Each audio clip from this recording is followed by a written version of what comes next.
Today's August 13th, 2024, bringing you the conjunction that'll occur tomorrow at around 11 a.m. East Coast time of Mars, Jupiter in the sign of Gemini.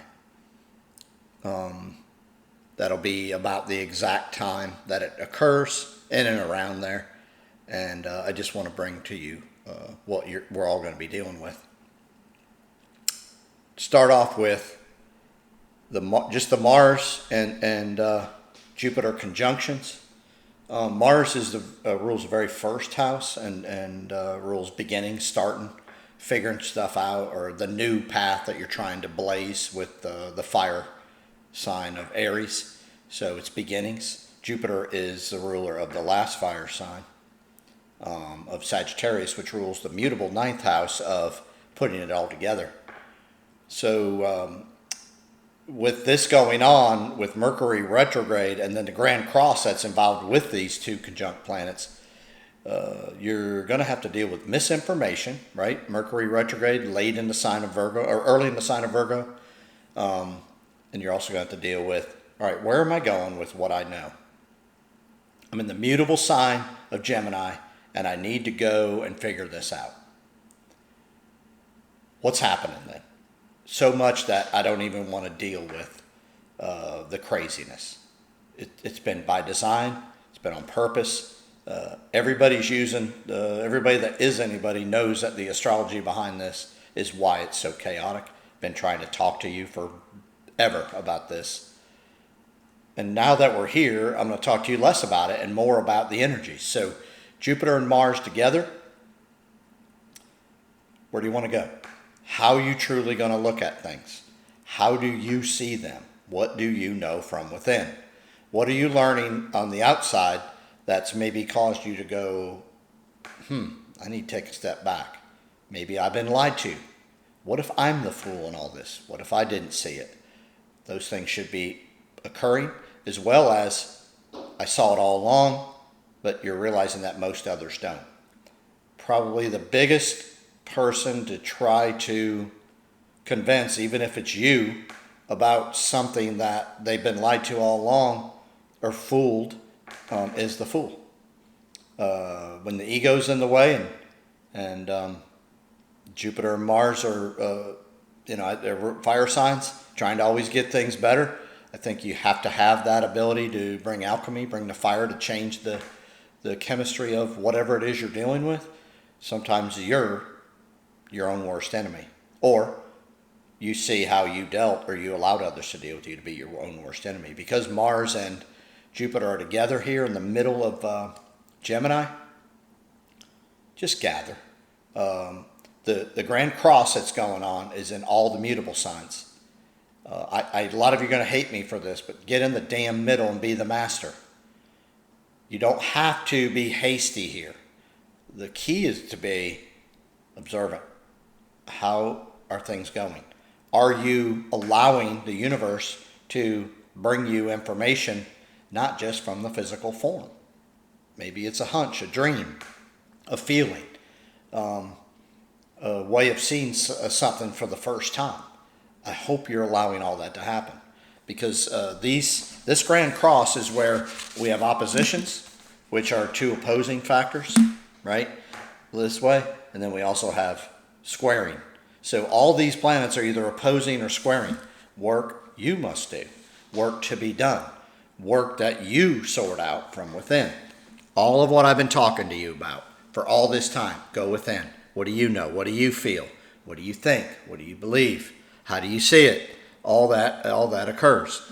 The Grand Cross, I just talked about Mars and Mars is at and Jupiter are going to be at 16 degrees Gemini. It's the sign that rules the third house, or the end of spring. So think about that as a season. What are you learning about what it is you're trying to become? The moon will be at 15 degrees Sagittarius, so almost exactly opposing. Sagittarius is what do you know, right? The moon's your past. So the opportunities for you to go, let me dig into my arsenal, my toolbox from the past, and let me feel my way a little bit through this, and don't have to think all of this through this process. Go ahead and feel. It's okay. Let the moon in Sagittarius opposing this help you, because you've done this. You've seen this. We've done all this before. Don't kid yourself. This isn't new. Nothing we're going through is new. It's repetitive. It's you going through and having to deal with, whenever there's a square opposition, you have to go through and deal with where you got stuck in past lives, if you understand and believe that. And if you don't, well, then don't worry about it. Skip that part. Saturn is also going to square. Saturn is where we put it all together on the physical world. Well, guess what? Saturn's at 17 degrees of Pisces, the last sign of zodiac, karma. How we have to take the non-physical, and because Saturn's in there, and apply our gifts from the non-physical into the physical world. It's tough because what you're seeing is that's what's being done to you. They're psychologically, from a non-physical perspective, totally just overhauling who you are, trying to. That's why they don't want you to go within. They want to create so much chaos in the world that you don't get it. You don't understand. It makes no sense. Saturn in Pisces is where this is. I had Saturn in Pisces in the first house at birth. I get it now. Saturn is how the world works and what's wrong with it from the completion of the physical realm. Pisces is how the universe works and the complete understanding. It's mutable. Observe. Just observe. Be humored. Be frightened. Be whatever. But don't let fear in. Okay? Because you're picking up on what it is you need. Go ahead and pick up on it. It's okay. The quest of Saturn, though, is to make a plan and do something about it. Change the physical realm. Get it to match more of the universe. That's the quest here. So there's work to be done. Because Saturn's squaring Mars, Jupiter, and the moon, you've been stuck here in past lives, right? You've been stuck here in past lives. So it's time to wake up and figure it out. Now, what I like is Venus is going to oppose Saturn, but it's also going to square the Mars, Jupiter, and the moon in Virgo at 11 degrees. Venus says, I want ease. I want to figure this out. Well, you're trying to figure it out. And Virgo is where we want to perfect it. So you're going to get bits from Venus to try to make this easy.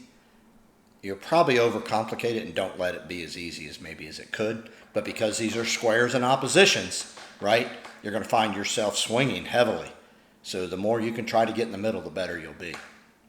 I always like a Grand Cross because these are critical moments that the chaos will be heightened, and I got a chance to really figure this out. Now, I'm not hiding. How do I want to say this? I'm going to bring you a different viewpoint of Mercury retrograde. Mercury is going to be at 0 degrees Virgo, moving, because it's going backwards. It'll move to Leo and then back into Virgo. What I am going to tell you Mercury retrograde is a chance for you to figure out the misinformation, or the way that maybe you were taught, or how we were explained things were, and they're not. Huge chance for you to get that. If you don't think so, everything's elevated in the world, and there's a huge opportunity for you to go, how was I misinformed?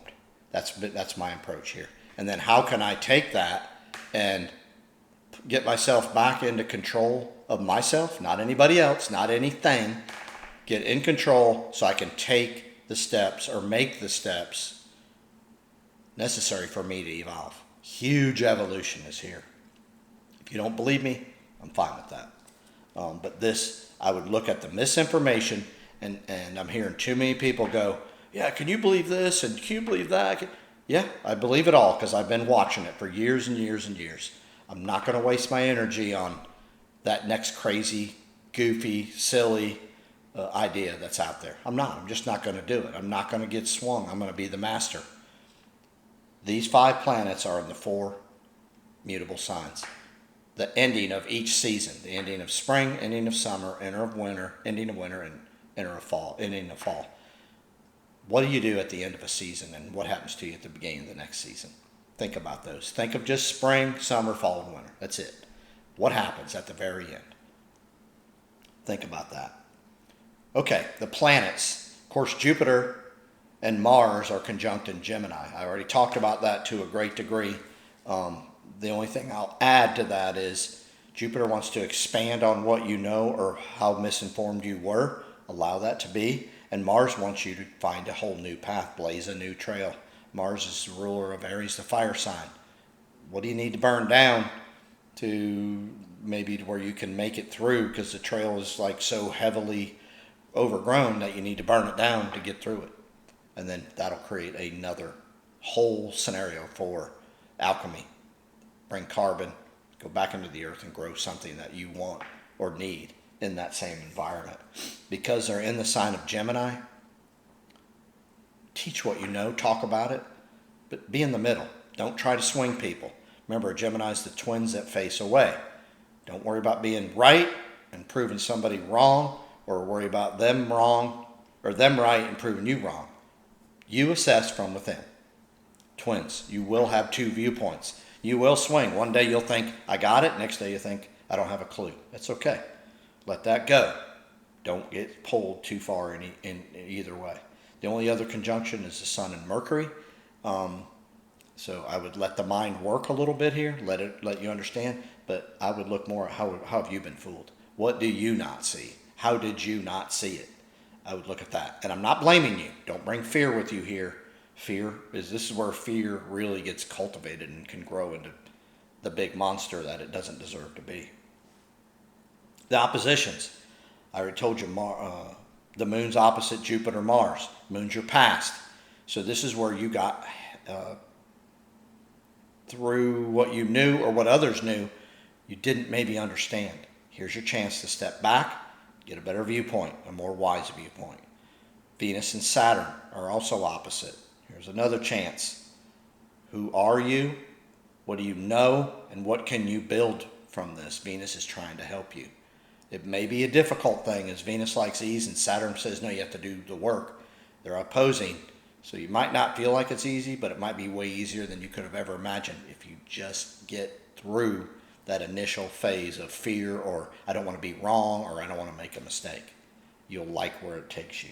The squares. Squares are work that you have to do. Elements are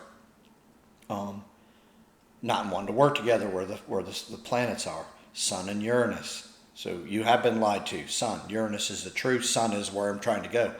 What if you were misinformed all along the way? Time for you to assess that. Assess that from within. Moon and Venus. Both of them want to bring and like what you were, maybe where you weren't appreciated, or maybe where you took advantage of others. I don't know, but get back and take that and go, let me just be, let me allow ease in. Maybe you're the one that doesn't allow ease, and that's the work that can be done. Venus and Mars and Jupiter square. Again, maybe you made it difficult. Maybe how you approach things are difficult. I would look at that. As Mars rules the sign of Aries, Venus rules the sign of Libra and Taurus. And I look at that as, what could I do? Did I truly value myself? Did I not value myself? Did I give too much value to others? I always look at that. Let this square help you. Mercury and Venus. Again, Venus is Mercury and Uranus. That is misinformed about actually the truth, because Mercury's retrograde. I'm telling you, Uranus is retrograde too.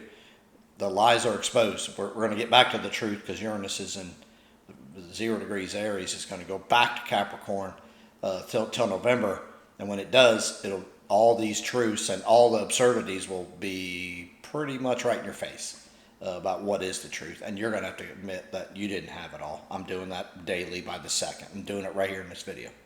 And then Saturn is square the Mars, Jupiter, and the Moon. And again, Saturn is how we see the world, how we see and understand the finality of the building of the physical world, the coordinated activities, and then whatever system we put in place. That's got to be destroyed, and it is being destroyed. So prepare yourself for that. Everything's that we're dealing with, we've already dealt with. We just had hiccups, and that's why we came back to fix it now. So fix it. because all of these planets in this grand cross are immutable signs, think of a transition from one season to another, and just let that sink in. From the end of summer to fall, from the end of fall to winter, from the end of winter to spring, and the end of spring to summer. Think about that as what we do or what we have to do. The further you are away from the equator, the more that makes sense. And so it makes me think that the poles on this planet mean everything. I know I got a little far out there on that, but you have to prepare for the harshness of the seasons. So it makes me understand, or the change of the seasons and the preparation that one season means to the next. If you're close to the equator, you don't have to. And I had a really wise friend that said, notice how civilization, he said, I'm not going to decays, but it's less maybe observant of the seasons when it gets closer to the equator as it is when your latitude gets away from the equator. I've always thought about that in my life. If you live in somewhere close to the equator, you don't have to worry too much about the winter time, right? I mean, it may be that you don't get as much rain or you get a bunch more rain, but you don't have the harshness that you do if you live, say, in Canada or Norway, or from the seasonal change and what you have to do to prepare to stay warm, or what you have to grow to survive. So think about that. Think about the seasons. Think about being a master, sitting in the middle. Great time to change your health. Huge opportunity to truly become healthier. Your illnesses might become more prevalent, but I think that the opportunities for you to become healthier are here. This Jupiter Mars conjunction in Gemini, you could elevate yourself tremendously here, and don't miss opportunities to learn or to teach. Don't worry about bouncing off things you know to people, even if it's uncomfortable. They may not agree with you. Don't worry about that. As we all need to see the other side, right, Gemini? The twin facing the other way. What do they see? I can't see that way because I'm facing this way. They're facing that way. Think about that. Or maybe what you think and then what you know might be opposing. Work within. The biggest thing here is if we could rid fear, we win. And I'm begging that you do that. That's the reason the chaos is heightened, and the opportunities for you to move from here are going to be tremendous. Good luck. I'll put the video on the Aquarius full moon, which I'm very excited for because this thing is ramped up. There's so much going on that most people don't even want to turn TV on. Well, leave the TV off. Find yourself. They don't want you finding yourself. The powers that run the physical world here, if you find yourself, they lose control of you. Find yourself. Let's go. Good luck.